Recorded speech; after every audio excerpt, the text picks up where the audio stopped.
PT मिल जाए तो बहुत खुशी होने की बात नहीं है कि पीटी हमको क्वालिफाई करेगा, लेकिन नहीं मिले तो सोचिए क्या होगा। मिल जाए तो मिट्टी है, खो जाए तो सोना है। क्योंकि यदि मान लीजिए आपने क्वालिफाइंग ही पास नहीं किया तो फिर तो जैसे ग्रेजुएशन नहीं किया उस तरह की बात होगी ना, अर्हता ही नहीं हो पाएगी कि आप अगले चरण में प्रवेश कर सके। तो उसके लिए आप लोगों को बधाई कि आप लाखों से हज़ारों में आ गए हैं। अब कहाँ जाना है? हज़ारों से सैकड़ों में, और सैकड़ों से फिर जब इंटरव्यू में जाएंगे तो दहाई में आने का प्रयास करेंगे। तो सारा खेल है नंबर गेम्स का, लाखों से हज़ारों में, हज़ारों से सैकड़ों में, और सैकड़ों से दहाई अंक में। हर आदमी सोचता है कहीं ना कहीं हम टॉप करें, और सोचना भी ऐसे ही चाहिए। अब कोई ना कोई व्यक्ति ही करता है, महिला पुरुष लड़का लड़की जो भी हो, लेकिन होता तो एक पर्सन ही है ना। और कोई अगला कर सकता है तो आप क्यों नहीं? सबसे महत्वपूर्ण है जज्बा, और उससे भी महत्वपूर्ण है बॉडी लैंग्वेज। जैसे किसी भी परीक्षा में पास करने के लिए आपके अंदर में एटीट्यूड होना चाहिए। देखिएगा कि बहुत सारे परीक्षाओं के नाम में ही एटीट्यूड लगा होता है, जिसको लोग एप्टीट्यूड बोलते हैं। एप्टीट्यूड का क्या मतलब होता है? यानी उसके लिए जो विशेष क्वालिटी चाहिए वो आपके अंदर है या नहीं है। जैसे 3 स्टेप का एग्ज़ाम है, पीटी, मेंस और इंटरव्यू, ठीक है। अब ये जो इंटरव्यू वाला आएगा तो वो बोलेगा कि भैया आपको देखेंगे कि आप कैसे चलते हैं। जैसे नहीं शादी के पहले लड़की को चेक करके तो चला उला के देखते हैं, तो अब वो चल के आप वहाँ पे ऐसे ऐसे जाइएगा तो ये हाथ हिल ही नहीं रहा है आपका, क्योंकि आप चलना जानते ही नहीं हैं। आपने इस पर कभी मेहनत नहीं किया कि हम चले तो लगे कि कोई देखे बोलेगा अरे क्या चल रहा है ना। किसी को देखे खड़ा होगा ऐसे करके खड़ा हो जाएगा, तो कोई तरीका नहीं ना है। उसका बॉडी बोल रहा है, क्यों? क्योंकि उसके अवचेतन मन में कहीं ना कहीं उसका शरीर उसके साथ जो है नहीं निभा रहा है, वो सोच कुछ और रहा है, शरीर इसी में लड़क गया। तो ऐसा नहीं है। यह इसलिए हम बता रहे हैं कि परीक्षा की जब तैयारी करने आप जाइएगा तो आदमी सोचता है कि पहले पीटी पढ़ लें, फिर मेंस की तैयारी कर लेंगे तो मेंस निकाल लेंगे, और फिर तो इंटरव्यू में जाके निकाल ही देंगे। होगा ऐसा? जिस दिन आप तैयारी शुरू करते हैं उसी दिन उसके हिसाब से बिहेव करना शुरू कीजिए, एटीट्यूड डेवलप कीजिए। अभी नहीं कि एटीट्यूड में किसी को कुछ लगा ही नहीं रहे हैं, चल रहे हैं तो एकदम सीधा मुँह बतिया नहीं। गुण में जो है ना, सबसे बड़ा गुण क्या होता है? वो विनम्रता होती है। आपके अंदर विनम्रता होनी चाहिए, क्योंकि पात्रता जो आती है, यानी जो क्वालिटी आती है, जो योग्यता आती है, उसका सबसे बड़ा गुण क्या है? विनम्रता। आप में से कितनों का संस्कृत था मैट्रिक लेवल पर? था ना? तो एक श्लोक आप लोग जरूर पढ़े होंगे, सब आदमी क्लास में जितने लोग हैं, या जो लोग ऑनलाइन सुन रहे हैं वो भी। विद्या ददाति विनयम पढ़े हैं? विद्या ददाति विनयम, आगे विनयात याति पात्रताम, पात्रत्वात् धनम आपनोति, धनात् धर्म ततः सुखम। इसमें 5 चरण है। क्या चरण है? देखिएगा तो विद्या पहला चरण है। विद्या ददाति, ददाति मतलब देता है। क्या देता है? विनय। विद्या से क्या आएगा? विनय। और विनय से क्या आएगा? पात्रता। इसी ना पात्रता की ही ना परीक्षा में दे रहे हैं। विनय से क्या आती है? पात्रता। और पात्रता से क्या आता है? धनम, धन आएगा। और इस धन से हमको क्या करना है? धर्म। और धर्म जब करेंगे तो क्या मिलेगा? सुख मिलेगा। तो मनुष्य का आखिरी लक्ष्य क्या है? सुख की प्राप्ति। क्या लक्ष्य है? आप कुछ भी कर रहे हैं, हम कर रहे हैं, आप कर रहे हैं, वो कर रहे हैं, सब लोग का अंतिम टारगेट क्या है? टेंशन की शांति। शांति चाहिए। तो शांति कब आएगा? जो सुख शांति एक साथ होगा ना, कि सुखी रहो, खुश रहो। तो सुख, खुशी और शांति यह मिला हुआ टर्म है नहीं। और यहाँ जो धर्म है वो अच्छे कर्म को धर्म कहते हैं। धर्म क्या है? कुत्ता को भी प्यास लगा है, हम पानी पिला दिए, पक्षी को भी दाना दे दिए, यह भी धर्म है ना। किसी के लिए अच्छा सोच रहे हैं, किसी के लिए बुरा नहीं सोच रहे हैं, वह भी धर्म है। अच्छे प्रयोजन में अपने धन का उपयोग कर रहे हैं, यह भी धर्म है ना। तो यहाँ क्या करें, पात्रता के बाद सीधे सुख नहीं आया, यानी कि योग्यता है तो सुख मिल गया। योग्यता के बाद 2 स्टेप मिसिंग है। क्या क्या है? योग्यता के बाद धन आएगा, और धन को सदुपयोग करेंगे तो अब धार्मिक कार्य करेंगे, सामाजिक कार्य करेंगे, तब ना समाज के लिए। देखिएगा कि आप भूखे भी रह जाएं और अगले को खिला दीजिएगा तो सुख मिलता है। कई बार अनुभव किया होगा आप लोगों ने कि हमारे पास लिमिटेड रिसोर्स है, 2 ही रोटी है और अगला हमसे ज़्यादा भूखा लग रहा है, तो 1 रोटी उसको दे दिए, या लगा कि नहीं दोनों भी दे सकते हैं, दोनों दे दिए। होता है ना। कई लोग हैं जो कोट उतार के अपना स्ट्रीट में कोई बैठा है, जाड़े में उसको परेशानी हो रही है, तो उड़ा के चल दिया, पता भी नहीं कौन दिया कब दिया। वो रात में सोया हुआ बूढ़ा, उसके रात में कंबल की जगह कोट ही आ गया सर पर, नहीं, तो यह भी धर्म है। तो यह जो पात्रता है ना, इसके लिए सबसे बड़ा गुण क्या है? विनय। तो विद्या क्या सिखाता है? विनयशीलता। हमको जितना ही ज्ञान होगा उतना ही हमारे अंदर विनम्रता होगी, जितना कम ज्ञान होगा उतना लगेगा हम खूब जानते हैं। लेकिन इससे पात्रता आती है। पात्रता क्या होता है कि कहाँ कैसे बोलना है, कहाँ क्या लिखना है, किससे कैसे बात करना है, कैसे कहाँ पर कपड़े पहनने हैं। मान लीजिए हम स्विमिंग पूल में जा रहे हैं तो वहाँ पे हम कोट पहन के कूद जाएंगे स्विमिंग पूल में, उसके हिसाब से कपड़ा पहनेंगे। और जब जहाँ पर हमको कोट पैंट पहनना है वहाँ पे हम स्विमिंग सूट पहन के नहीं आ जाएंगे। यह भी पात्रता का ही गुण आएगा तब होगा। तो कहाँ पर हमको कैसे कपड़े पहनने हैं, कहाँ किससे कैसी बात करनी है, कब हंसना है कब नहीं हंसना है, when to laugh when not to laugh, यह भी तो क्वालिटी है। देखिएगा हम लोग इंटरव्यू के लिए जब तैयारी कराते हैं तो बोलते हैं कि भाई कुर्सी पर ऐसे बैठिए। आधे लड़के जानते नहीं कुर्सी पर बैठना कैसे है। गए और अपना पूरा, एक लड़का का तो वीडियो दिखाएंगे आप लोग कभी इंटरव्यू की तैयारी में, वो दोनों हाथ ऐसे कि कुर्सी पे बैठा और दोनों हाथ ऐसे, लग रहा है कि संजीव कुमार के बाद उसी का जन्म हुआ। पूरे आधे घंटे 5 मिनट के इंटरव्यू में उसका हाथ ऐसे ही रहा। हम बोले कुछ भी करोगे सिलेक्शन नहीं होगा। उसका हाथ ही लग रहा था ना कि इतना पावर, मतलब कि ताकत इसमें, मतलब वजन ज़्यादा है कि वो ऊपर ऐसे करके नहीं आ रहा है, चाहे अपने हाथ इस पर नहीं रख पा रहा है। समझ गए? तो इस क्वालिटी को हम क्यों, अभी मेंस का क्लास है और हम इंटरव्यू की बात कर रहे हैं, क्यों? क्योंकि पर्सनालिटी डेवलप कीजिए। कहीं से भी आप आए, अब चलिए तो एक आदमी देखे वो किस अधिकारी को देखे, किस चीज़ की तैयारी करते हो, पूछ दे आपसे। तो always be in A proper dress, proper maintenance के साथ चलिएगा तो आपका ये जो है ना, यहाँ पे हैप्पी हार्मोन रिलीज होगा, और वह आपको वह सोचने के लिए मजबूर कर देगा जो आपको अभी लगता है कि आपके अंदर है ही नहीं। कई बार आप देखिएगा कि आप बोलिए कि हम नहीं जानते हैं, किसी बात से पूछा जाएगा ना कि आप ये जानते हैं, तो ना हम नहीं जानते हैं। अब फिर वही दबाव दे के पूछेंगे कि बताइएगा कि नहीं, तो खट से बोल दीजिएगा। हुआ ऐसा कभी? कई बार होता है ऐसा कि पता ही नहीं है कि हम जानते हैं, हम खुद ही नहीं जानते कि हम क्या क्या जानते हैं। हम मतलब हम सब, आप लोग भी, हम भी और आप लोग, क्योंकि हम 52 ट्रिलियन न्यूरॉन्स हमारे ब्रेन में है, जिसका 5% हम यूज करते हैं पूरे लाइफ में। अब बाकी सबको पका के ले जाते हैं अगले जीवन के लिए।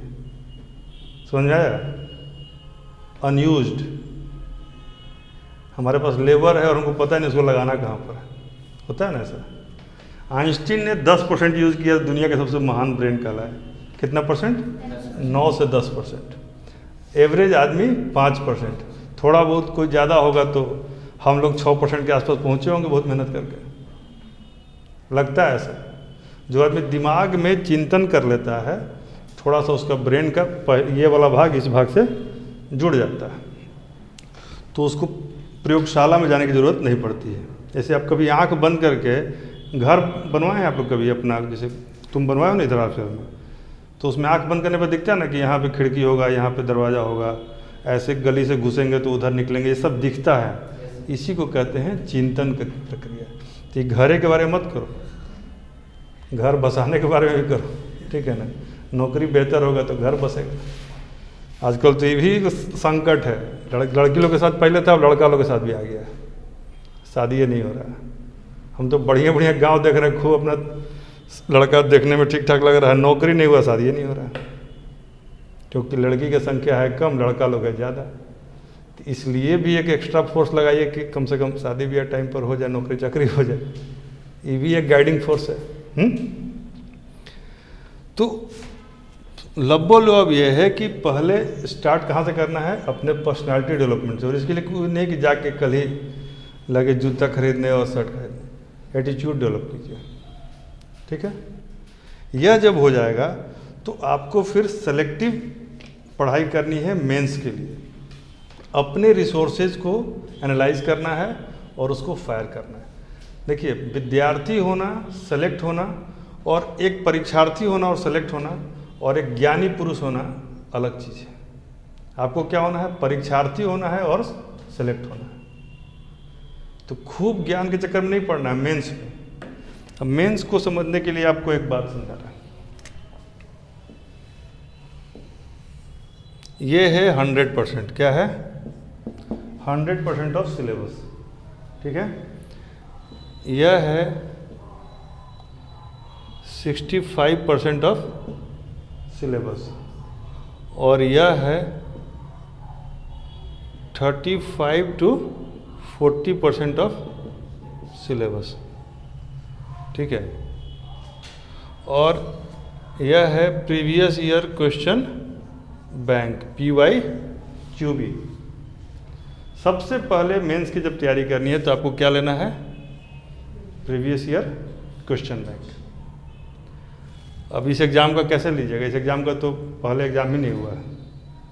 जिस एग्ज़ाम की बात हम लोग कर रहे हैं ये पहली बार हो रहा था। इसके पैटर्न पे जो परीक्षाएं पहले हुई हैं उनका आप लीजिए, क्योंकि इसका GS का पूरा पैटर्न BPSC का है, ऑप्शनल का भी पैटर्न पूरा BPSC का है, तो उसके आधार पर आप देख सकते हैं। इसको एनालाइज करेंगे और सबसे पहले आप क्या करेंगे कि यह वाला पार्ट छोड़ दीजिए, अभी इसको भूल जाइए। कम से कम इतने पार्ट को निकालिए। कितने पार्ट को, 65% पार्ट को निकालिए। 65% पार्ट, अब उन फीता से नापना नहीं है या मेजर नहीं करना, रफली एक देखना है कि 60% हमारा सिलेबस कवर हो रहा है। उतना को उसमें जो आपके इंटरेस्ट का और क्वेश्चन के पैटर्न पे, मान लीजिए किसी सेक्शन में कोई टॉपिक पूछ रहा है तो उस सेक्शन को देख लीजिए कि हमारा सेक्शन कवर हो जाए। दूसरे सेक्शन में कोई सर्टेन टॉपिक पूछ रहा है तो उस सेक्शन को देख लीजिए कि हमारा कवर, ये नहीं कि हम 6 टॉपिक यहीं से ले लिए और ये पूरा खाली है। दोनों सेक्शन को प्रॉपरली देख के और इसके टॉपिक्स को सेलेक्ट कर लीजिए। वैसे ये काम हम करेंगे आपके लिए, लेकिन ये तरीका आपको भी आना चाहिए। फाइनली लिखना आपको है, ठीक है। ये जो कर लेंगे तो इसको, अभी चूंकि मेंस का डेट नहीं आया है, टाइम नहीं आया है, तो इस तरीके से आप पढ़ना शुरू करेंगे, ठीक है। जब डेट टाइम आ जाएगा तो आप मार्क कर लीजिएगा ये वाला पार्ट 40%। मोस्ट एक्सक्लूसिव गेस जिसको कहते हैं, जिस पे दिमाग लगा के आपको जब इतना पढ़िएगा ना तो लगेगा कि नहीं इससे ज़्यादा महत्वपूर्ण ये वाला है, तो इसको एकदम कंठस्थ कर लीजिए। आंख बंद करके एकदम कि ठीक है 1857 के कारण क्या क्या थे, पहला कारण, दूसरा कारण, तीसरा कारण, चौथा कारण, पांचवा, ऐसे करके 1857 का सारा कारण हमारा दिमाग में आ गया। भारत में कृषि के पिछड़ेपन का क्या क्या कारण है, विकास के लिए क्या क्या कर सकते हैं, एकदम उंगली पर खड़ाखड़ गिन लेंगे तो ये सारा चीज़ यहाँ पर आएगा, समझा। और इन चीज़ों को जब पूरी तरह से कर लेंगे, समय बचेगा तो इसको कर लीजिए। अब इसमें क्या होगा कि यदि आप थोड़ा ज़्यादा तेज़ हैं, जल्दी कर ले रहे हैं, थोड़ा और आगे बढ़ जाइए, लेकिन कब, इसको बार बार रिवाइज करते रहिए। या कमांड में हो जाए तब आगे बढ़िए, नहीं तो पता लगे चटनी चोखा बना रहे हैं, दालें भात नहीं बना है। बात समझाया। बहुत लोग पकवान पूरा बना देंगे, अब पता लगे दालें घट गया। तो मेजर आइटम को बचा के रखिए, पहले इस पर कमांड कीजिए। जब ये कमांड हो जाएगा तो इस सेगमेंट पर आएंगे, और थोड़ा आप दूसरे से ज़्यादा बेहतर करना चाहते हैं, लगता है कि नहीं किसी परिस्थिति में हम नहीं हारे, तो ये पढ़ लीजिए, ये इंटरव्यू में काम आएगा, ठीक है। इस थ्योरी को आत्मसात कर लीजिए। अब 2-3 और बातें हैं कि आप चाहे GS हो चाहे आपका ऑप्शनल हो, उसमें 3 चीज़ें ज़रूरी हैं भाषा के लेवल पर। इंटरव्यू बोलने का टेस्ट होता है, मेंस लिखने का टेस्ट होता है, और पीटी बेहतर पढ़ने का, क्योंकि यदि आप ढंग से पढ़ सकते हैं तो पीटी में क्वेश्चन सही करेंगे, क्योंकि वहाँ पढ़ने का ऑप्शन है। और इंटरव्यू में ढंग से सुनना पड़ता है, अब मेंस में ढंग से लिखना पड़ता है। तो इन सब जितना कर्मेंद्रिय ज्ञानेंद्रिय है सबका यूज कर लेता है, सबका यूज हो जाता है। ठीक है, तो आप जो मेंस के लिए जो लिखेंगे, क्योंकि मान लीजिए जैसे हम यहाँ पर हैं और अपनी बात बोल रहे हैं तो आप मेरी बात सुन पा रहे हैं। इन केस यदि हम नहीं बोल पाते यहाँ पर आपके सामने, तो हम कोई बात लिख के पीडीएफ में भेजेंगे। मान लीजिए ये क्वेश्चन पेपर है पहले का, ये क्वेश्चन पेपर है, तो यदि आंसर शीट रहता तो यही हमारे लिए प्रतिनिधि होता। हमारे एब्सेंस में जो हमारी बात आप तक पहुँचा सके वो लेटर होता है ना। तो लेटर आदमी क्यों खूब सुंदर सुंदर अक्षर बना के लिखता है कि लिखता हूँ खत खून से स्याही न समझना, इस तरह का लेटर में एक से एक बात लोग लिखता है। नहीं, तो निमंत्रण पत्र में पहले बहुत एक लेटर आता था लिख के कि भेज रहा हूँ स्नेह निमंत्रण पेवर तुम्हें बुलाने को, हे मानस के राजहंस तुम भूल न जाना आने को। तो मानस के राजहंस, कितना बड़ाई किया। ऐसे ही किसी को मन नहीं होगा तब भी चल जाएगा। ठीक है, तो क्या है, आपके एब्सेंस में आपकी भाषा, आपके द्वारा प्रयुक्त शब्द आपके प्रतिनिधि होते हैं, आपके बदले खड़े होते हैं और आपकी भावना को पहुंचा सकते हैं। यहीं पर बात आती है कि भाषा क्या है। तो भाषा क्या है, शब्दों के आधार पर भावों के संप्रेषण का माध्यम क्या है, भाषा। यानी भावों के संप्रेषण के माध्यम को क्या कहते हैं, भाषा। कई बार यह शब्द के आधार पर होता है और कई बार बिना शब्द के भी होता है, संकेत से भी होता है ना, वो भी भाषा है। सांकेतिक भाषा, मान लो ऐसे किए तो इशारा से भी तुम आ सकते हो। तो यह, लेकिन मोस्टली क्या है, आपकी अनुपस्थिति में आपके शब्द ही आपके प्रतिनिधि हैं, रिप्रेजेंटेटिव हैं, है ना। उसको बेहतर लिखना है। जैसे मान लीजिए आप मेंस में लिखने जाइएगा तो सबसे पहले उसमें क्या होगा, खूब सुंदर लिखे और खूब अशुद्ध लिख दिए। जिस लिखना है तो ऐसे जिस लिख दिए। तो एक जिस जो है ना आपको इतना खीस बढ़ा देगा कि क्या केवल एक जिस आपको जैसे का तैसा कर देगा। तो अशुद्ध नहीं लिखना है, क्या लिखना है, शुद्ध लिखना है। दूसरा क्या लिखना है, सुंदर लिखना है। कोशिश करना है कि, क्योंकि जो भी कॉपी चेक करता है उसकी उम्र 18-20 साल तो होती नहीं, 25-30 साल भी नहीं होता। मिनिमम होगा 40 से ऊपर ही होगा, मैक्सिमम होगा तो 65 का भी हो सकता है।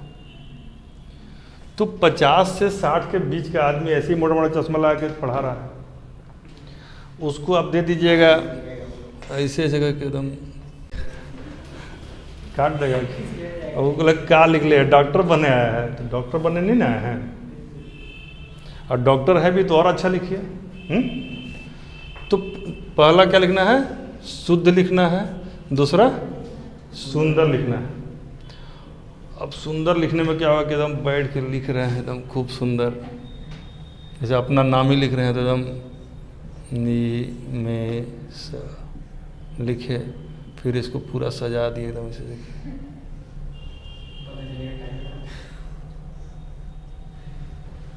ठीक है, खूब सजा रहे हैं, ये भी नहीं करना है, सजाने के लिए भी नहीं ऑप्शन होता है। सुंदर लिखना है पेन से ही। ठीक है, तेज लिखना है, यानी कि इसी में सब टाइम लगा दिए, 3 घंटे के अंदर सब सवाल नहीं हुआ तो क्या हुआ, शुद्ध, सुंदर और तेज। ठीक है, तो शुद्ध, सुंदर और तेज लिखे और अरेंजमेंट गड़बड़ है तो क्या होगा, संप्रेषणीय होना चाहिए। क्या होना चाहिए, संप्रेषणीय। यानी आप जो सवाल पूछा गया है उसको कहा जाएगा टू द पॉइंट होना चाहिए, कट टू कट होना चाहिए, और समझाने वाला, उपाय देने वाला होना चाहिए। क्या होना चाहिए, कंस्ट्रक्टिव होना चाहिए, पॉजिटिव होना चाहिए।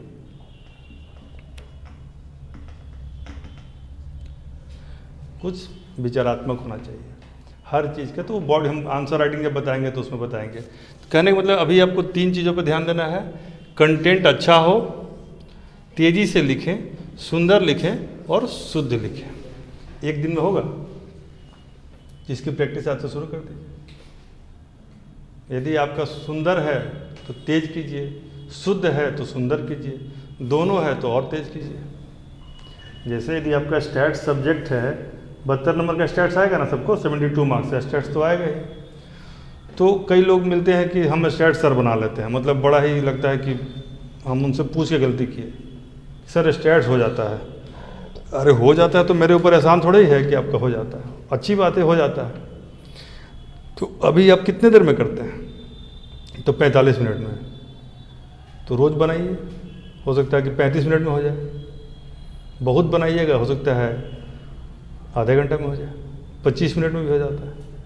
तो 25 मिनट में जब होगा तो इसका जो एक्स्ट्रा टाइम मिलेगा वो अगले क्वेश्चन में और अधिक नंबर लाएगा, अधिक सुंदर करवाएगा, अधिक शुद्ध करवाएगा, है ना।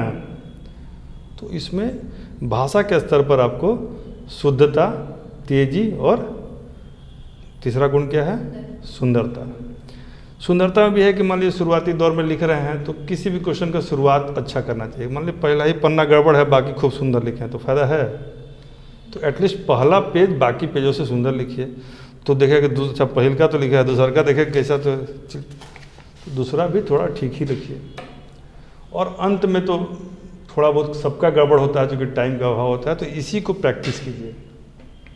तो आज एक वर्ड आप लोग लिख लीजिए आज से कि कैसे भी हो, कुछ भी करके जिस दिन से पीटी का रिजल्ट, अब पीटी का रिजल्ट नहीं, पीटी का एग्ज़ाम देकर आप आए, उसके बाद से 20 पेज रोज़ लिखना है। कितना पेज? 20 पेजेज रोज़। अब जैसे आप दोनों हैं, आप तीनों हैं, आपको भी कह रहे हैं, 4 लोग जिनको अभी इमीडिएटली मेंस देना है, तो आप लोग अगली बार जब भी आएंगे तो आज के डेट से आगे आप 20 पेज हमको दिखाएंगे। और हम उसमें चूँकि बहुत कम समय में आपको देख के उसमें हम गलती बता देंगे कहाँ अशुद्धि है और कहाँ पर ये है, तो वो आपका एक करेक्शन काम शुरू हो जाएगा। इसको टालिए मत, ठीक है ना। कुछ भी मतलब नहीं समझ में आया ना तो आत्मकथा ही लिख दीजिए, कोई आंसर लिखिए, राष्ट्रपति का कैसे चयन होता है वही लिखिए, कभी आपातकाल का वो लिखिए, किसी पे लिखिए, कभी मौर्य कला पे लिखिए, कभी पाल कला पे लिखिए, कुछ भी लिखिएगा ना तो आपका 20 पेज भरेगा। 20 पेज रोज़ लिखना है, ठीक है। 20 पेज रोज़, पहला दिन से हो जाएगा। अभी आप लोग कितना पेज लिखते हैं? एक भी नहीं। अब वहाँ अचानक ये दर्द करने लगा, तीसरा घंटा जाएगा ना तो बहुत विद्यार्थी सबको देखते हो अपना हाथ अपने दबा रहा है, वहाँ तो कोई है नहीं दबाने वाला। हमारा ये भी नहीं कहना कि आप लगातार भर दीजिए, आप दिन भर में 20 पेज लिखना है आपको।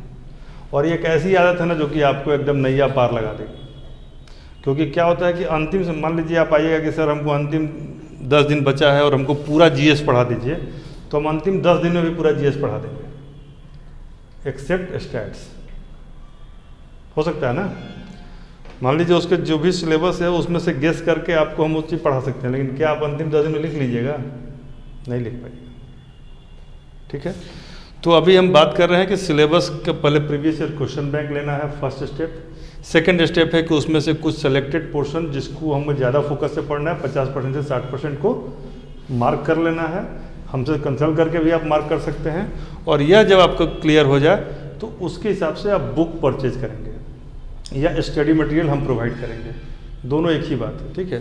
जैसे बुक परचेज हम इसलिए करेंगे कि कई लोग हमारी बात को सुन रहे हैं यूट्यूब पर या कहीं पर भी, तो वो हमसे डायरेक्ट या इनडायरेक्टली नहीं जुड़े हुए हैं, तो वो किताब लेके भी पढ़ सकते हैं। दूर दराज हैं, कहीं दूसरे राज्यों में हैं, हमारे साथ जुड़े हुए हैं, तो वो सब के लिए भी हम बात। लेकिन जिनको पास यह ऑप्शन है कि वो आके हमसे जुड़ के यहाँ पढ़ सकते हैं, तो तीसरा काम क्या करेंगे, इसके बाद ये और इसके बाद बुक्स।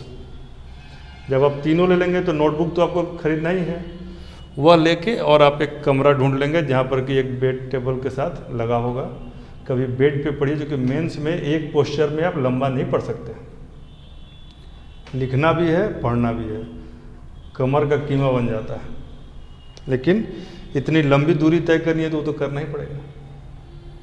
तो बेटर ढंग से सबको अरेंज करके, और इसमें बहुत टाइम मत लगाइए, उस फॉर्मेट में आ जाइए, क्योंकि यह एक युद्ध है और जो पिछड़ेगा वो पीछे ही रहेगा।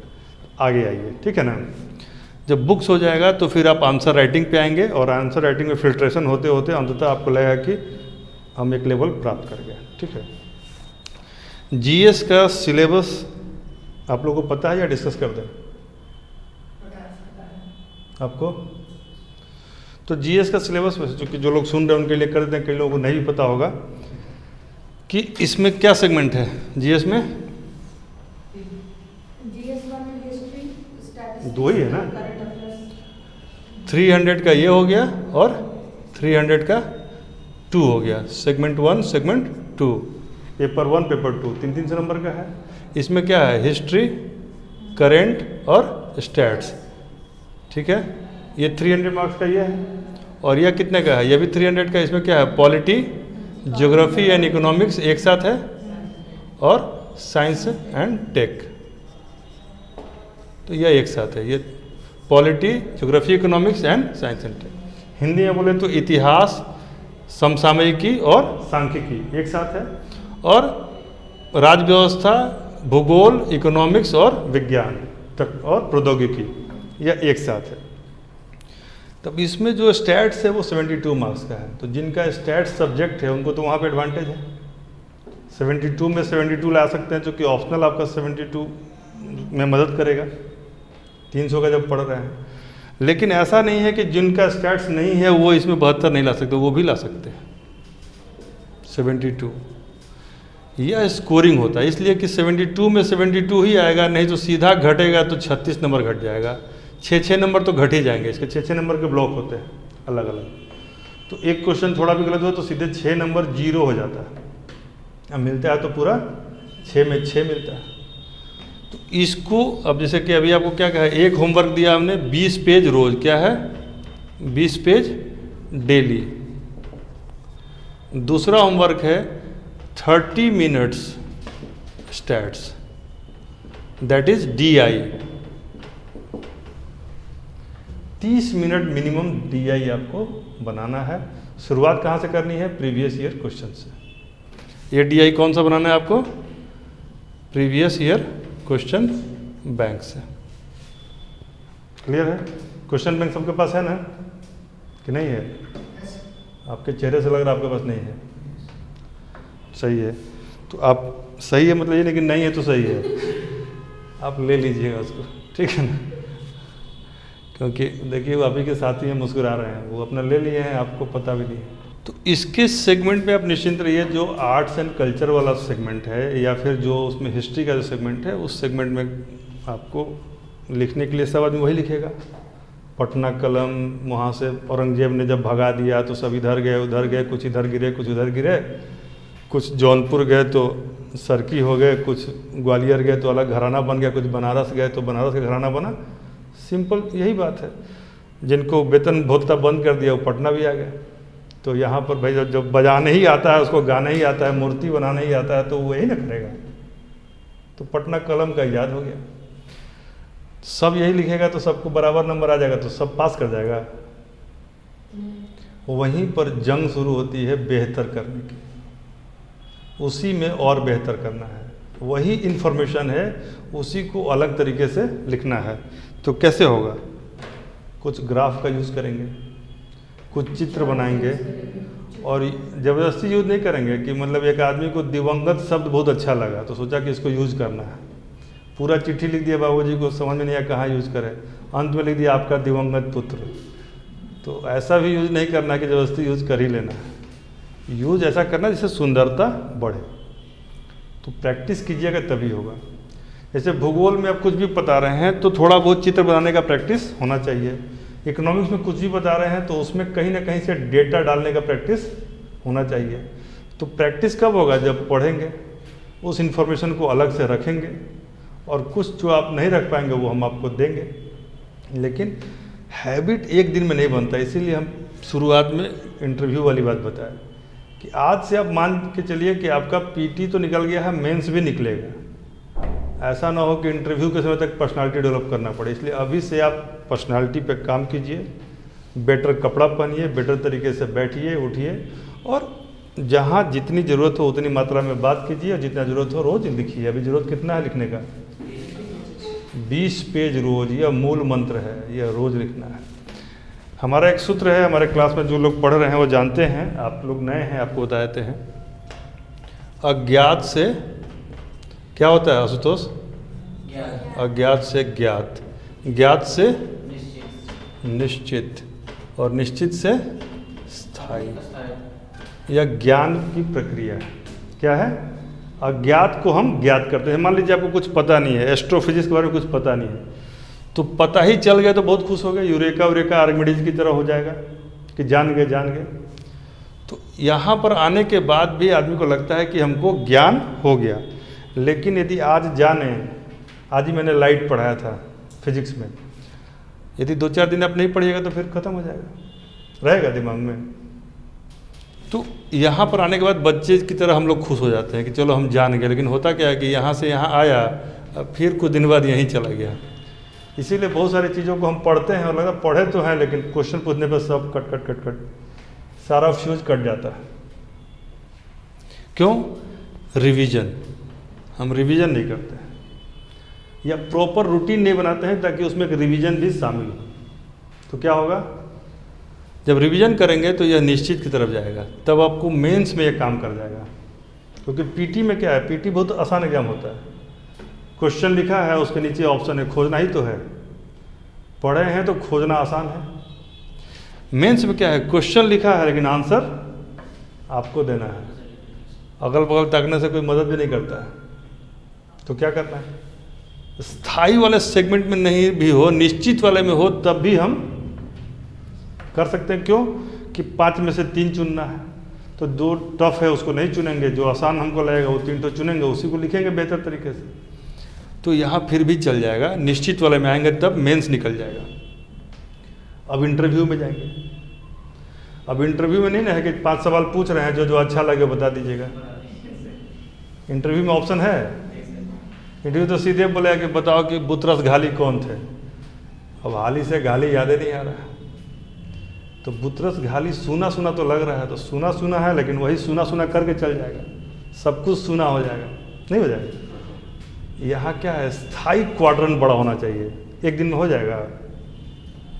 इसी प्रक्रिया को ज्ञान प्राप्ति का प्रक्रिया कहते हैं।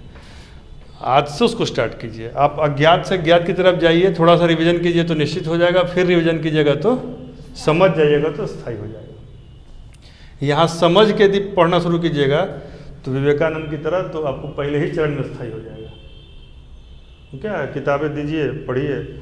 हम ही खुद ही पढ़ते हैं, आज तक पढ़ते हैं। आज ही सुबह पढ़ रहे थे तो हमको लगा कि 1 सेकंड के लिए अगला लाइन पढ़ा ही नहीं रहा है। उसके बाद फिर हम दिमाग को लगी क्या हो रहा है, फिर दिमाग को डायरेक्शन दिए और विदिन सेकंड जो है पूरा पेज हम ख़त्म किए पढ़ के। कहने का मतलब है कि फोकस कीजिए। फोकस कीजिएगा तो अज्ञात समझ में यदि आ जाएगा तो सीधे स्थायी भी हो जाएगा। जैसे क्रिकेट वगैरह में इंटरेस्ट है, किसी भी खेल में इंटरेस्ट है ना, तो देखिएगा कि 1 सेकंड के लिए इतना स्क्रीन पर दिखाता है, इधर प्लेयर, इधर बॉलर, इधर आउट होने का तरीका, यहाँ रन, यहाँ पर ये सब लिखा रहता है स्क्रीन पर। और 1 सेकंड देखा आदमी और फिर हटा दिया, सब याद। राहुल द्रविड़ तो आज बहुत गंदा खेला, 7 रन बना के आउट हो गया, 17 ठो बॉल खा गया, झूठ मूठ गाली उली देना शुरू हो जाता है कि नहीं। तेंदुलकर तो ठीक खेल के गया है, लेकिन उसका बॉलरवा कैसे इतना विकेट ले लिया, वाल से इतना विकेट ले लिया। आज नया प्लेयर था क्या, मतलब आदमी 1 सेकंड के स्क्रीनशॉट पर इतना कुछ समझ जाता है, सब याद हो जाता है। आज जिसको इंटरेस्ट नहीं उसको याद करवाते रहिए। तो इंटरेस्ट के साथ पढ़ना है। देखिएगा कि मोहन और सोहन नाम आपको तुरंत याद हो जाएगा, और अलेक्जेंड्रा और सैंड्रा रहेगा तो 3 दिन तक याद करते रहिएगा, है कि नहीं। थोड़ा इंटरेस्ट पैदा कीजिए कि नहीं वो भी एक शब्द है और वो भी किसी संस्कृति का ही हिस्सा है। तो इस चरण में आपको चलना है। अज्ञात को ज्ञात करना है, ज्ञात को निश्चित करना है और निश्चित को स्थायी करना है। इसका तरीका क्या होता है, मान लीजिए हमने नोट्स बनाया, किताब है 500 पेज का, नोट्स बना 100 पेज में, कुछ हल्का हुआ, और इसका एक गुटका हम लोग कहते हैं, जो भी कहिए, एक शॉर्ट नोट्स कहिए, पीटीआर कहिए, इसको क्या कहते हैं, मेंस में बहुत बड़ा रोल है इसका, पीटीआर का। Anyone know what is PTR? Points to remember. आप इस नोट्स का एक पीटीआर बनाएंगे। मान लीजिए एक सवाल है, जैसे अभी ने कहा कि भाई 1857 की क्रांति में बिहार का योगदान, ठीक है, तो आपने उसको आंसर लिखा है 10 पेज में, तो 10 पेज को आपको गुटका बनाना है या पीटीआर बनाना है, कितने पेज का? 1 पेज का। कि पहला पैराग्राफ में क्या लिखेंगे, तो 1-2 वर्ड ऐसा लिखना कि पहला पैराग्राफ मेरा दिमाग में झलक जाए, रिफ्लेक्ट कर जाए।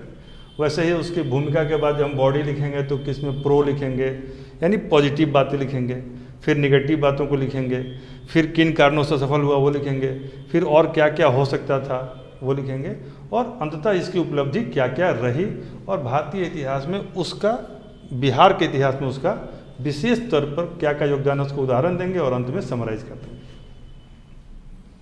उसमें से 2-2, 3-3 पॉइंट लिखते लिखते 1 पेज नहीं हो जाएगा, और वो 1 पेज को आप जब पढ़िएगा तो आपको लगेगा कि आप ये 500 पेज का किताब पढ़ रहे हैं। उसका एक पूरा सेगमेंट होगा ना 20-25 पन्ने का, वो रिफ्लेक्ट कर जाएगा आपको, जो कि आपने बुक पढ़ा हुआ है। तो पीटीआर बहुत ज़रूरी है, और जितना ही बढ़िया, ये नहीं कि हल्के मत बनाइए, पीटीआर बनाइए खूब सुंदर से। एक फाइल रखिए हिस्ट्री का पीटीआर, एक फाइल रखिए पॉलिटी का पीटीआर, एक फाइल रखिए ज्योग्राफी का पीटीआर, एक फाइल रखिए इकोनॉमिक्स का पीटीआर, एक फाइल रखिए साइंस एंड टेक का पीटीआर, और फिर आनंदम है, कोई दिक्कत ही नहीं है। और स्टैट्स का कोई पीटीआर होता नहीं है, उसमें जो फार्मूला है उसको एक जगह लिख लीजिए, रोज बनाइए, बनाते रहिए उसको। बने हुए सवाल को ही बनाइए समय घटाने के लिए, नहीं कि हमको आता है तो वही परसेंटेज वही, ये नहीं, कुछ नहीं, आप रोज़ बनाइए। तेंदुलकर जैसा प्लेयर 10,000 घंटा प्रैक्टिस करने के बाद तेंदुलकर बनता है। कोई गिटार बजाता है तो आप उसका गिटार सुन के हाँ खूब अच्छा करते हैं ना, कम से कम परफेक्शनिस्ट गिटारिस्ट जो होगा 10,000 घंटा प्रैक्टिस करता है। 10,000 सामान्य नहीं होता है। किसी भी साधना को पूर्ण होने में, परफेक्शन आने में, ऐसा रिसर्च आया है कि 10,000 घंटे लग जाते हैं साधना में। तो हम लोग साधना तो कर नहीं रहे हैं, एक टारगेट लेके उसको फोकस करके उसको क्लिक करना है, तो कम से कम 1000 घंटा दीजिए उसको, नहीं तो प्रैक्टिस से परफेक्शन आएगा। तो जीएस में यही सेगमेंट है, और उसके एक एक सेगमेंट को हम लोग अलग तरीके से करेंगे और फाइनली उसको बीट करेंगे। निश्चिंत रहिए, इसमें किसी को भी जो मैक्सिमम मार्क्स आएगा, हमारे क्लास के लड़के उसमें रहेंगे, और भी रहेंगे। हम नहीं कह रहे कि बाकी जगह पढ़ाई नहीं हो रही, बाकी जगह भी पढ़ाई हो रही है, और एक ही जगह जाने का वही मंदिर मस्जिद वाली बात है। लक्ष्य यह है, आप ऐसे जाइए ऐसे जाइए, और नहीं समझ में आ रहा तो ऐसे आइए, टाइम लगेगा। 10 साल में भी लोग क्वालिफाई करता है, ऐसे कई उदाहरण हैं। हमने एक बार बताया था ना कि मान लीजिए अब ये रास्ता है, तो पहुंचेगा वो जो चल रहा है, जो रुका है वो तो नहीं पहुंचेगा। अब एक आदमी, ये है मान लीजिए टारगेट है या डेस्टिनेशन कहिए, और यहाँ पर आप हैं, तो सही डायरेक्शन मिलेगा, सही गाइड मिलेगा, तो आप यहाँ से निकलिएगा और यहाँ पहुँच गए, हो गया सक्सेस, 1 साल के अंदर हो जाएगा। लेकिन यदि आपको सही गाइडेंस नहीं मिला और आप उल्टा दिशा में चलना शुरू कर दिए, तब भी दुनिया गोल है, आप ऐसे ऐसे करके यहाँ पहुँचिएगा और सक्सेस भगवान करे। तो लेकिन 10 साल लग जाएगा इसमें। तो बीपीएससी कई लोग 10 साल बाद भी निकालते हैं, उनका क्या है, डायरेक्शनल एरर हो जाता है। किसका नहीं निकलेगा जो एकदम रुका हुआ है, निकलेगा सबका जो लगा हुआ है। ऐसा कोई दिक्कत नहीं है, मन में कहीं से मत लाइए कि नहीं होगा। बहुत ही आसान एग्जाम है, कोई आउट ऑफ वर्ल्ड नहीं है, ना रॉकेट साइंस है। Consistency is the key and revision is the key to success. 2 ही चीज़ याद रखिए, कंसिस्टेंसी, रोज़ का काम रोज़ करना है, और अगले दिन फिर उसी मुस्तैदी से लगे रहना है, और रिवीजन करते रहना है। रिवीजन का जो तरीका है, चार्ट के फॉर्म में यदि देखा जाए तो थोड़ा सा जगह बना लेते हैं। इस चार्ट से आपको समझ में आ जाएगा, थोड़ा सा ही छोटा सा है, फिर अंत करते हैं। जैसे मान लीजिए आपको यहाँ तक पहुँचना है, ठीक है ना, इतना पढ़ना है, तो आप यहाँ से पढ़े इतना दूर, डे 1 को इतना पढ़ें, और फिर डे 2 को जब आप पढ़ने बैठिएगा तो स्टार्ट यहीं से कीजिए और अब आप यहाँ तक पहुँचिएगा।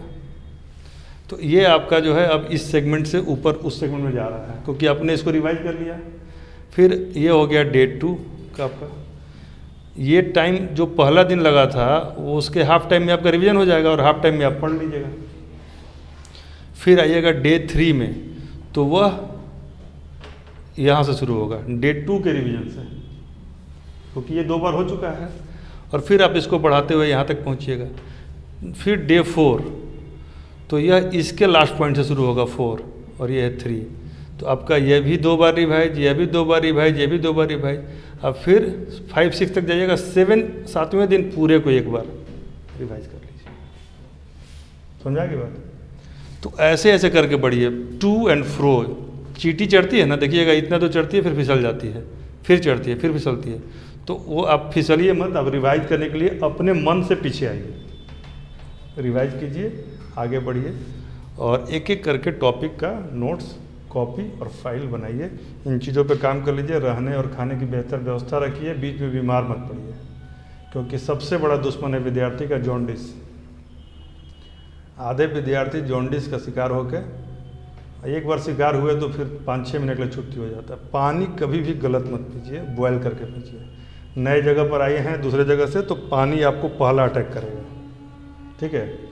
हो सके तो अच्छा पानी पीजिए, आरओ वगैरह कर ले सकते हैं तो ठीक है, नहीं तो पानी को बॉयल करके ठंडा कर लीजिए, वो कम से कम पीने लायक रहेगा, ठीक है। बाकी सब्जेक्ट के भी जो क्लासेज हैं वो कुछ दिन में हम लोग, जैसे कल से तो 2-3 सब्जेक्ट का स्टार्ट हो जाएगा। ऑडिट और अकाउंट्स का भी कल टीचर कल आ जाएंगे, तो जो आप रहेंगे तो आप उनसे मिल सकते हैं। और स्टैट्स का भी हमारा संडे मंडे तक शुरू हो जाएगा। तो जब तक वो उधर स्टार्ट कर रहे हैं, आप लोग इधर अपना काम शुरू कीजिए, ताकि बाद में समय जब 2-2 क्लास चलने लगेगा समय भी नहीं मिलेगा। तो चीज़ों को अरेंज कर लीजिए। All the best, better luck.